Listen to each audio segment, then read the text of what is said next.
It's अंश। तो आज हम बात करने जा रहे हैं ऐसे टॉपिक के बारे में जो कि हमारे लाइफ में बहुत इंपॉर्टेंट है, जो कि हमारे लाइफ में बहुत इंपॉर्टेंट रोल प्ले करता है, self control. So let's go.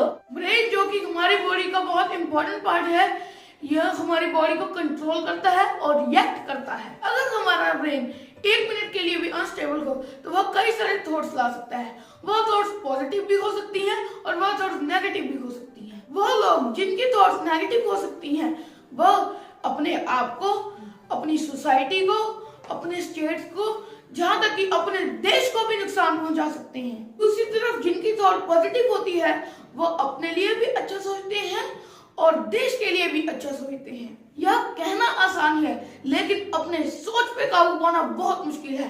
यह लगभग इम्पॉसिबल है। लेकिन हमारे देश में कई सारे लोगों ने अपने माइंड पर कंट्रोल किया है।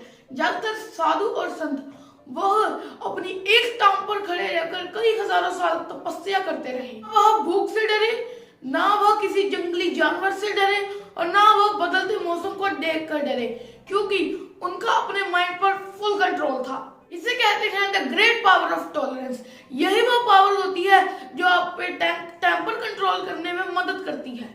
हम कह सकते हैं सेल्फ कंट्रोल ही वह तरीका है जिससे आप अपना माइंड और अपनी बॉडी को कंट्रोल में कर सकते हैं। जैसा कि मैंने आपको बताया कि हमारे बॉडी को कंट्रोल करता है हमारा ब्रेन और रिएक्ट कौन करते हैं, हमारे बॉडी के पार्ट्स। फॉर एग्जाम्पल, जब कोई कीमती चीज जमीन पर गिरी हो तो हमारे माइंड में 2 थॉट आते हैं।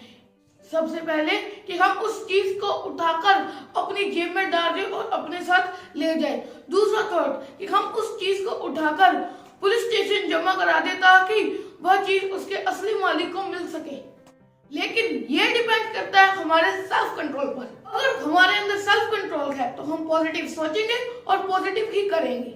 जब हम अपना सेल्फ कंट्रोल खो देते हैं तो तब हम अपने आप को और अपने रिश्तों को खो देते हैं। इसलिए गुस्से में सेल्फ कंट्रोल बहुत जरूरी है ताकि हम अपने आप को और सामने वाले को बचा सकें। चलिए सेल्फ कंट्रोल का टॉपिक मैं आपको 2 कहानियों द्वारा समझाता हूँ। एक कहानी डिपेंड करती है पॉजिटिव थॉट पर और एक कहानी डिपेंड करती है नेगेटिव थॉट्स पर।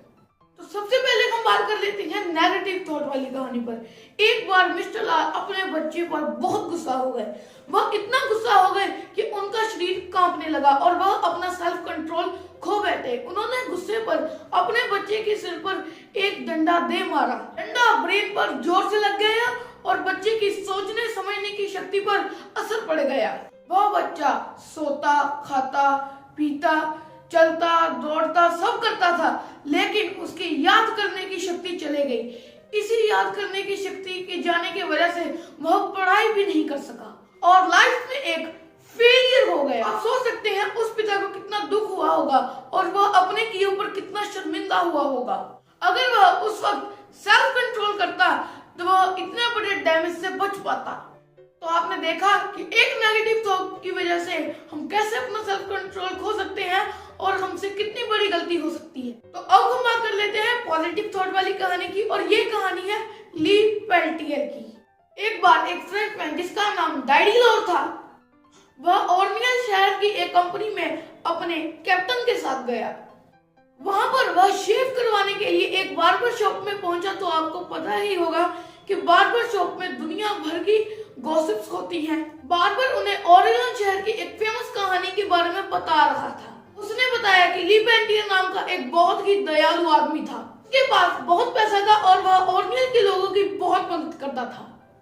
धीरे धीरे वो दूसरों की मदद में लगाने लगा और अपने पूरे फ्रेंड्स के लिए फंड इकट्ठे करने जाने लगा। एक बार वह अवजर नाम के आदमी की एक दुकान पर गया और उसने कहा कि आप मेरे पूरे दोस्तों के लिए कितना फंड दे सकते।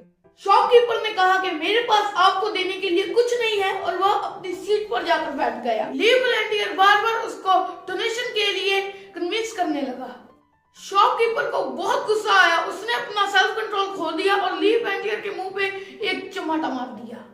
लेकिन चांटा खाने के बाद ली पेल्टियर ने अपना सेल्फ कंट्रोल नहीं खोया। पेल्टियर ने कहा कि यह चांटा तो मेरे लिए था, मेरे पूरे फ्रेंड्स के लिए क्या है। जब बार्बर यह कहानी सुना रहा था तो जो बार्बर की दुकान पर बैठे लोग थे उन्होंने कहा कि ली पेल्टियर को भी ऐसा ही करना चाहिए था।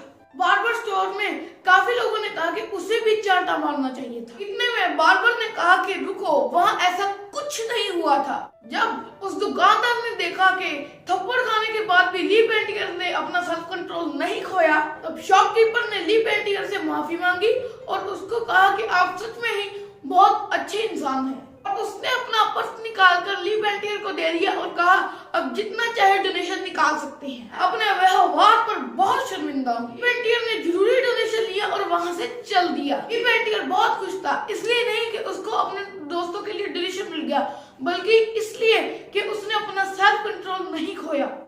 यानी keep your self control and do not lose your temper. Bharat एक ऐसा देश है जिसमें बहुत संत हुए हैं, लॉर्ड महावीरा, लॉर्ड बुद्धा आदि। इन्होंने सेल्फ कंट्रोल की एक्सरसाइज खुद भी की और लोगों से भी करवाई। यह सेल्फ कंट्रोल के बारे में समझाते हैं कि कैसे हम खाने में सेल्फ कंट्रोल रख सकते हैं, कैसे हम कपड़े पहनने में सेल्फ कंट्रोल रख सकते हैं और कैसे हम अपने एंगर पर सेल्फ कंट्रोल रख सकते हैं। हाँ, एम्परर अशोका को कौन नहीं जानता। अशोका ने जब कलिंगा के युद्ध में घायल सैनिकों को देखा तो उसने सोचा कि अब वह कभी युद्ध नहीं करेगा। उसका सेल्फ कंट्रोल ही था कि उसने अपनी बात को सारी उम्र निभाया। It became possible only because of his self control। तो यही थी आज की वीडियो। अगर आपको ये वीडियो पसंद आई तो लाइक करो, सब्सक्राइब करो मेरे चैनल को और बेल आइकन दबाना मत भूलिएगा। अगर आपने मुझे इंस्टा, फेसबुक और ट्विटर पर फॉलो नहीं किया तो चेक करो यार, links in the box section. तो बाकी मैं आपको अगली वीडियो में, तब तक के लिए बाय बाय।